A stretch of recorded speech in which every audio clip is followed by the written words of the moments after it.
terjadi. Tugas kita bersama. Karena memang politisasi bansos ini bukan hanya bisa terjadi bagi pemerintah, bagi petahana, semua aktor bisa melakukannya, tetapi menjadi tugas kita bersama untuk supaya itu tidak terjadi. Karena memang seperti yang sudah saya jelaskan tadi bahwa dalam ranah etika bansos ini bertujuan untuk kepentingan kemanusiaan, bukan kepentingan apapun atau kepentingan konsentrasi pilkada. Dan begitu banyak ketentuan yang memagari itu, ya. Jika terdapat penyelewengan dan penyalahgunaan, pasti ada sanksi pidana dan sanksi administratif. Etika politik juga mengajarkan kita bahwa di momen krisis pandemi COVID-19 ini janganlah dijadikan sebagai ranah untuk politisasi, tapi tujuan utamanya untuk menyelamatkan rakyat. Termasuk juga dengan etika pemerintahan di dalam mentalitas dan perilaku menyimpang, koruptif, ya, tidak berintegritas, itu adalah penyalahgunaan wewenang. Sekali lagi menjadi tugas kita bersama dalam mengawasi ini, Dan kemudian bagi Bapak Dewan Raka Sandi, saya bisa pastikan bahwa di Kota Bitung tetap itu dananya ada dan wajib itu, karena sesuai dengan aturan yang sudah disampaikan ke kami. Saya tidak berani ngorek-ngorek itu, Pak. Yang lain-lain sudah saya pastikan tidak fokusin, tapi untuk pilkada dipastikan untuk tetap ada. Dan itu juga kan termasuk terkenal quote-unquote karena penandatanganan NPHD itu yang pertama di kota kami di Bitung. Jadi saya pastikan itu. Cuma memang menarik, kemarin saya sempat membaca dalam Kompas di tanggal 15 Mei, ada salah satu tulisan memang quote-unquote memang memprovokasi kayaknya. Karena memang tulisannya situ judulnya itu gede, pilkada berisiko memperparah pandemi. Wah, ini memang itu di Kompas loh. Jadi tulisannya judulnya gede, pilkada berisiko memperparah pandemi. Kalau nggak salah ya kemarin 15 Juli 2020. Walaupun tadi Bapak Komisioner Bawaslu sudah menjelaskan bahwa ini agenda nasional dan ini perintah undang-undang, dan memang sekarang ini kan bolanya sudah ada di penyelenggara, sehingga pelaksanaan tahap pilkada selanjutnya bagaimana pihak penyelenggara mampu membaca ini dan mungkin memodifikasi supaya bisa lebih sederhana dan juga memperhatikan protokol kesehatan, termasuk juga dengan normal life gitu istilahnya kan, pakai masker, jaga jarak. Walaupun memang saya minta maaf, memang sangat pesimis ketika itu bisa terlaksana. Beberapa contoh terjadi di kota ini menjelang Lebaran, ada teman-teman dari pedagang menghadap kami bilang, Pak, kami akan menjaga protokol kesehatan. Tolong kasih kesempatan kami untuk berjualan sedikit. Gitu. Oke, jaga jarak, ya, pakai ini sudah diatur. Ya, kejadiannya, waduh, itu akhirnya kami tolak untuk sementara cuma 1 hari. Setelah itu sudah kita tidak mengizinkan lagi. Tapi sekali lagi, apapun itu, ini agenda nasional dan perintah undang-undang, wajib kita lakukan, walaupun dalam Perpu kita suka sekali itu ada celah bagaimana diundurkan kembali dia dari dia Kadis itu lalu keren pihak penyelenggara. Mungkin itu yang bisa saya sampaikan pada kesempatan saat ini. Terima kasih banyak. Oke, terima kasih Pak. Mungkin pada sesi pertama ini kita sudah terjawab semua apa yang ditanyakan oleh para peserta diskusi, ya kan, baik dari Bawaslu RI, baik dari KPU RI dan juga Sekot Kota Bitung mungkin sudah terjawab semua dan sudah mungkin bisa dipahami oleh teman-teman peserta diskusi. Dan mungkin kita akan buka pada sesi kedua, dan di sesi ini saya hanya minta 2 orang penanya ya. Karena waktunya juga kita jadi hanya buka 2 orang penanya. Dan yang sudah bertanya tadi untuk tidak bertanya lagi dan diberikan kesempatan kepada yang belum bertanya. Silakan.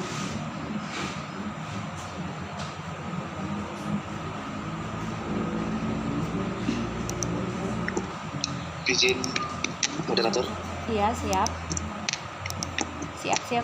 Silakan masuk, Bung. Perkenalkan, nama saya Tony Bella, mahasiswa Universitas Samratulangi Manado. Terima kasih atas kesempatan. Di sini ada pimpinan pusat, dan yang ingin saya sampaikan pertama, saya sudah mendengar bahwa pendapat-pendapat dari Pak Dewa dan juga Bang Fritz, dan sebelumnya saya sudah pernah ikuti diskusi. Di situ juga ada Pak Fritz, dan situ ada pertanyaan mengenai langkah inovatif mengenai pembaharuan tentang tata cara pilkada, dan di situ disampaikan ada inovasi untuk melakukan pembaruan, yaitu e-voting, dan saya rasa itu sangat bagus untuk diterapkan. Mungkin mulai dari hari ini ketika terjadi pandemi secara menyeluruh, ini dapat digunakan untuk menjadi satu inovasi atau satu langkah baru dalam hal pemilihan umum di Indonesia. Jadi mungkin itu yang pertama buat pimpinan pusat, langkah inovatif dalam melakukan pembaruan metode pemilihan yang mungkin saya sudah sampaikan tadi, itu e-voting. Dan yang kedua untuk pemerintah Kota Bitung, untuk Pak Almanan, Sekretaris Kota Bitung, yang saya ingin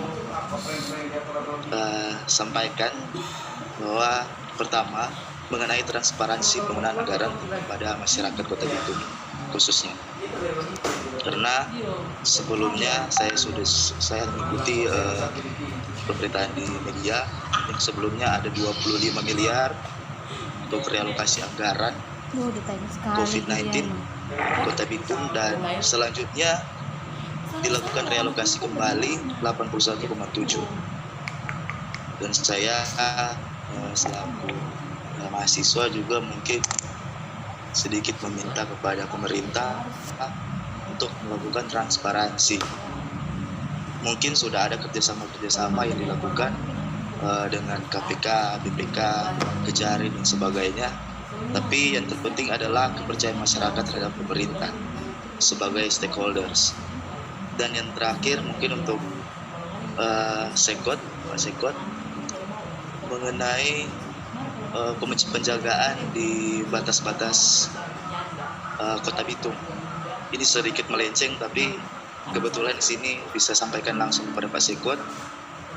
Mengenai penjagaan di batas-batas itu, saya rasa juga itu bagus untuk diterapkan, tapi harus juga menggunakan protokol kesehatan agar supaya mungkin untuk masuk ke Kota Bitung dia bisa masuk, asalkan ada seperti checkpoint yang ada di jalan Gengs itu. Dan yang terakhir mengenai penjagaan ini juga, terakhir sekali, penjagaan ini juga saya rasa untuk checkpoint yang dilaksanakan di Gengs itu saya rasa kurang tepat sasaran, karena batas wilayah Kota Bitung kan sebenarnya masih ada, contohnya Kelurahan Sagrat itu masih ada. Jadi seperti kemarin ada beberapa orang-orang Sagrat yang bilang bahwa Kelurahan Sagrat yang bilang bahwa katanya Sagrat ini bukan Bitung lagi, bukan Kota Bitung lagi, sudah di luar Kota Bitung. Karena setiap kali masuk ke daerah Kota Bitung, ke daerah pusat perbelanjaan di Pasar Girian situ, Ya, nanti pasti kita tutup, harus no. melewati checkpoint, disiram Nanti lagi, kita disiram tutup. lagi. Mungkin Jadi ini kita yang tutup. Masa langsung apa? aspirasi daripada masyarakat, Pak. Mungkin itu saja dari saya. Mau kita yang tutup. Oke, terima kasih, Bung. Mungkin apa langsung dijawab oleh narasumber atau mungkin langsung dijawab ya oleh Pak Raka Sandi. Silakan, Pak.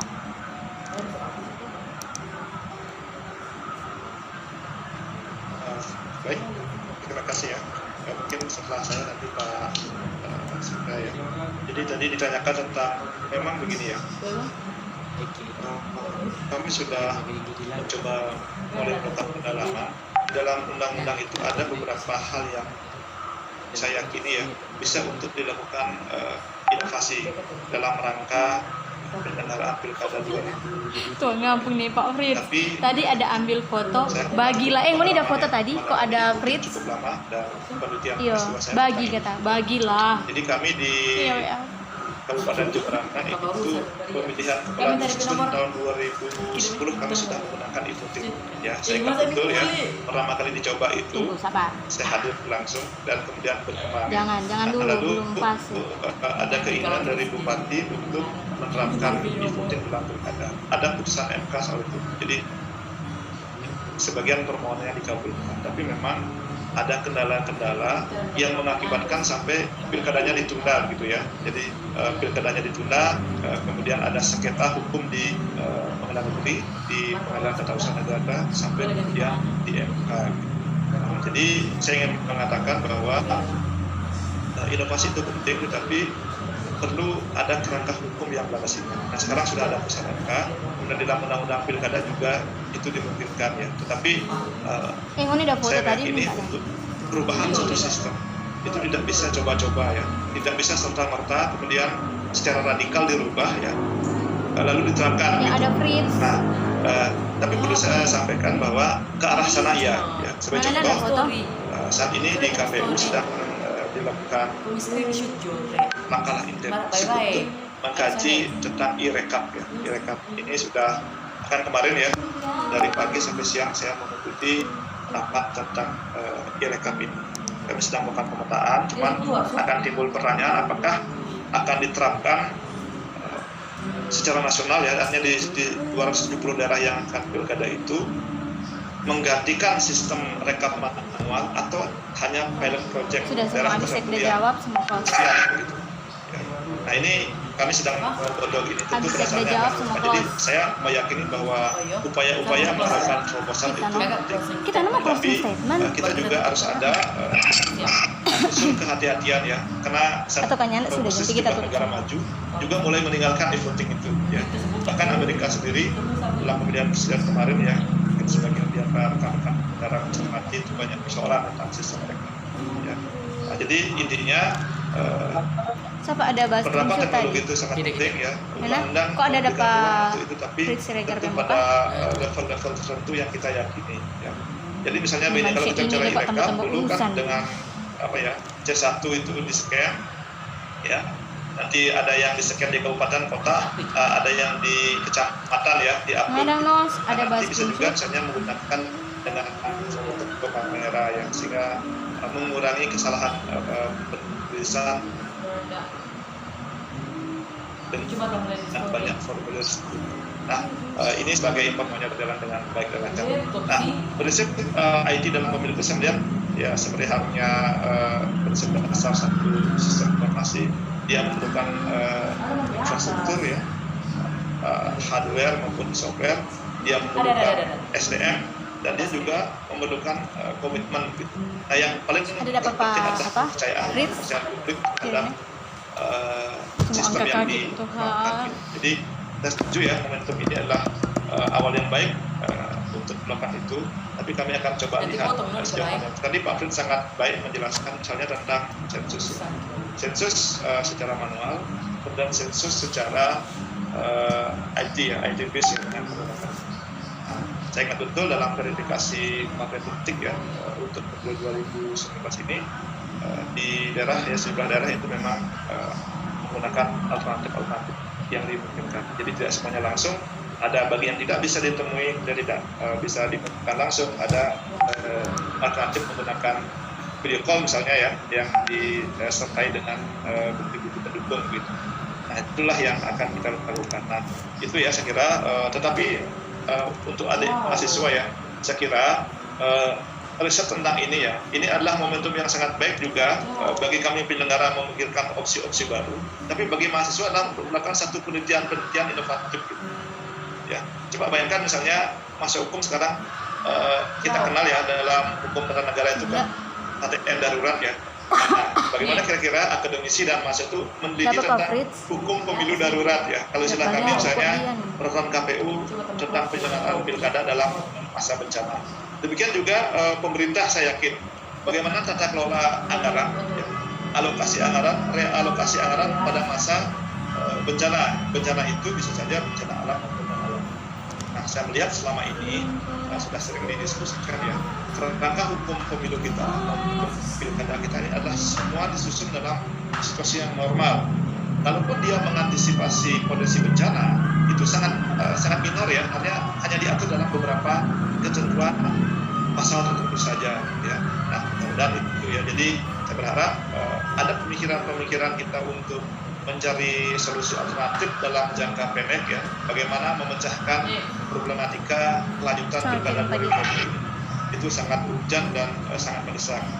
Tapi dari ini juga kita berpikir bagaimana tata kelola pemilu ke depan, baik dalam situasi normal maupun dalam situasi bencana atau dalam situasi normal baru ya, yang akan terjadi di masa yang akan datang, yang kita tidak tahu kapan dan seperti apa kejadiannya gitu ya. Nah, ini kan akan tentu sangat dinamis. Sekali lagi ya, saya ingin mengajak adik-adik mahasiswa ya, saya kira opsi-opsi e-voting ini penting dipikirkan, tapi mungkin sebelum e-voting itu kita bisa melakukan e-rekap. Dan yang tidak kalah pentingnya adalah ya, dari pengalaman saya, untuk e-votingnya sukses ya, dalam skala kecil misalnya pemilihan kepala dusun saja, itu harus dipastikan bahwa KTP-nya itu clear ya. Jadi kalau KTP elektronik ya, sesuai dengan ketentuan masyarakat, misalnya belum dimiliki oleh semua masyarakat, sistem ini bisa dilakukan, nanti akan banyak kerumitan. Nah ini oleh karena itu dia memerlukan partisipasi masyarakat, dia memerlukan infrastruktur, dan dia juga memerlukan security gitu ya. Karena kejahatan yang dilakukan melalui sistem IT itu tidak memerlukan banyak orang ya, dia bisa sistematis masif ya, itu oleh satu orang saja itu misalnya. Ini tentu kita tidak inginkan. Maka terobosan itu penting, prinsip kehati-hatian penting, dan juga bagaimana agar dia tidak melanggar hukum sistem yang berlaku gitu ya. Jadi saya kira itu ya, sekali lagi mudah-mudahan nanti pada kesempatan lain kita bisa berdiskusi lebih banyak tentang inovasi-inovasi yang bisa kita lakukan.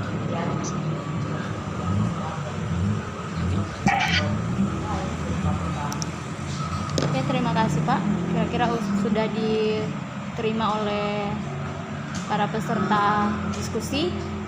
Dan berikut kita akan ke Bapak Sekretaris Daerah Kota Bitung yang mungkin bisa menjawab pertanyaan dari kawan kita. Silakan Pak. Baik, terima kasih. Pertanyaan dari Bung Wilar ya, di Manado. Ya, transparansi penggunaan anggaran. Kota Bitung sangat-sangat transparan tentang hal ini, karena dalam pengelolaan untuk focusing dan alokasi anggaran kita senantiasa bersama-sama dengan pihak DPRD Kota Bitung, dan juga ada pengawasan juga dari kejaksaan. Kita ada penandatanganan MOU kerjasama untuk pengawasan itu, termasuk juga dengan kepolisian, BPKP dan BPK dan juga KPK. Kalaupun misalkan memang berniat untuk mendapatkan data-datanya, kami juga sangat-sangat terbuka.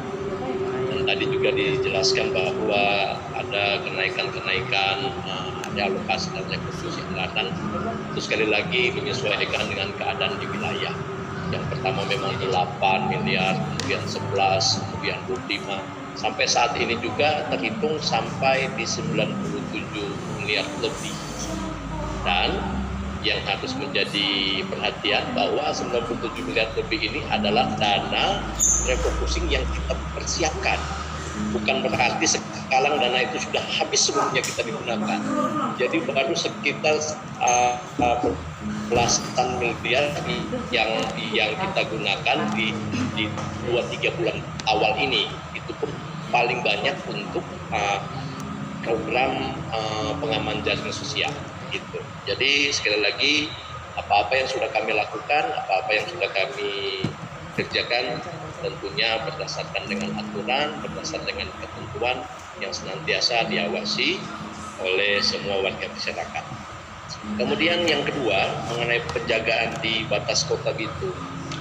Mohon izin memang di seluruh kabupaten kota di semua daerah yang ada di Sulawesi Utara ini mungkin yang ada pembatasan masuk yang terkoordinir yang sangat-sangat baik mungkin hanya di kota kami, hanya di kota Bitung. Mengapa saya katakan demikian? Beberapa daerah yang lain memang ada pembatasan tetapi tidak ada treatment di dalamnya. Jadi cuma sekedar pembatasan, ditanya ada apa, mau keperluan apa, langsung masuk. Jadi nggak ada, menurut saya itu tidak ada gunanya. Tapi kalau di kota kami, di kota Bitung sendiri, ketika masuk ke kota kami memang ada pembatasan, tapi bukan berarti kami melarang masuk, bukan.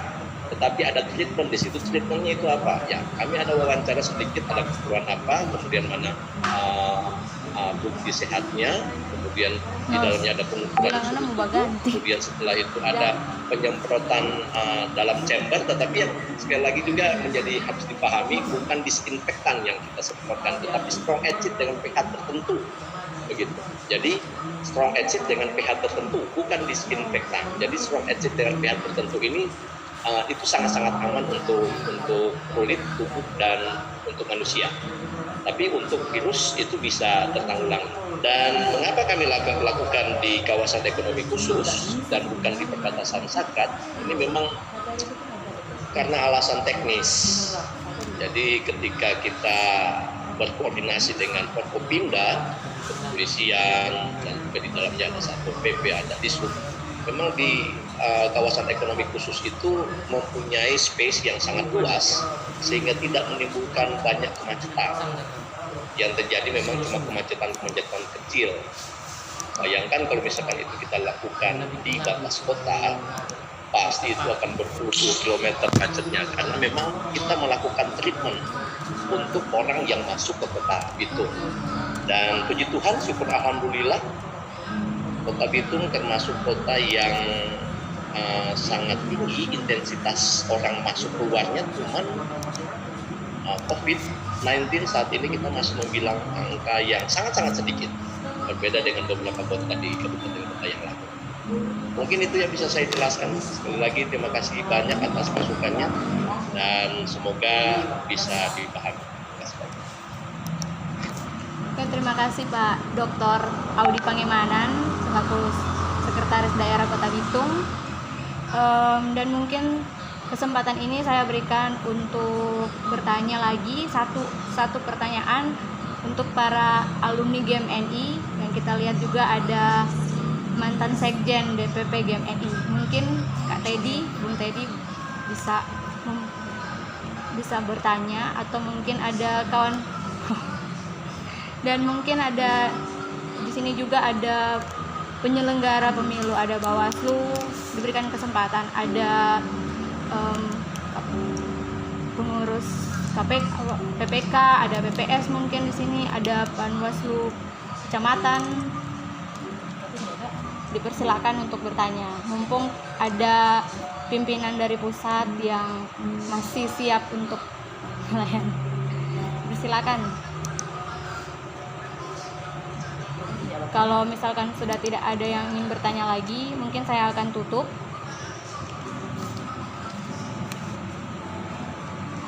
Tidak ada ya?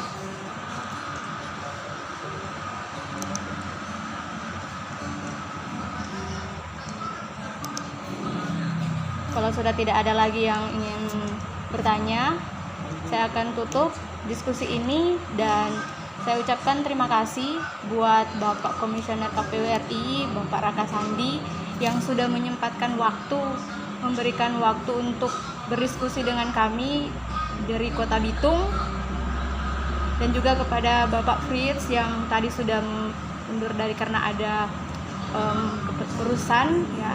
Dan juga kepada Komisioner KPU Kota Bitung, Bapak Iten Koyongian yang sudah memberikan waktu, kepada Bapak Bawaslu Kota Bitung, Bapak Sami Rumambi yang sudah menyempatkan waktu juga, dan juga buat Bapak Sekretaris Daerah Kota Bitung, Bapak Dr. Audi Pangemanan. Terima kasih Pak yang sudah menyempatkan waktu, dan juga buat para peserta diskusi pada sore hingga malam hari ini yang sudah menyempatkan dan berkesempatan untuk ikut dalam diskusi kita pada sore menjelang malam hari. Dan mungkin apa yang sudah dipaparkan oleh pimpinan kita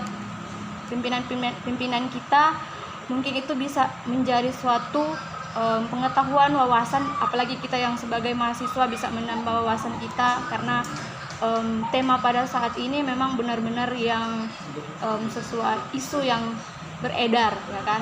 Ya, maka kami berani untuk mengambil tema ini.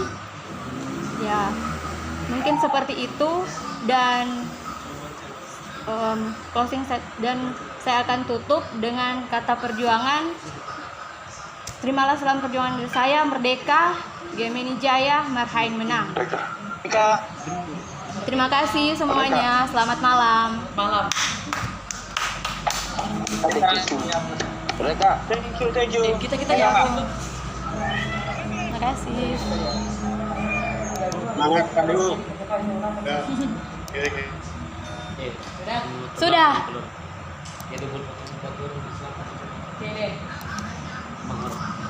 Baru pakai tangan.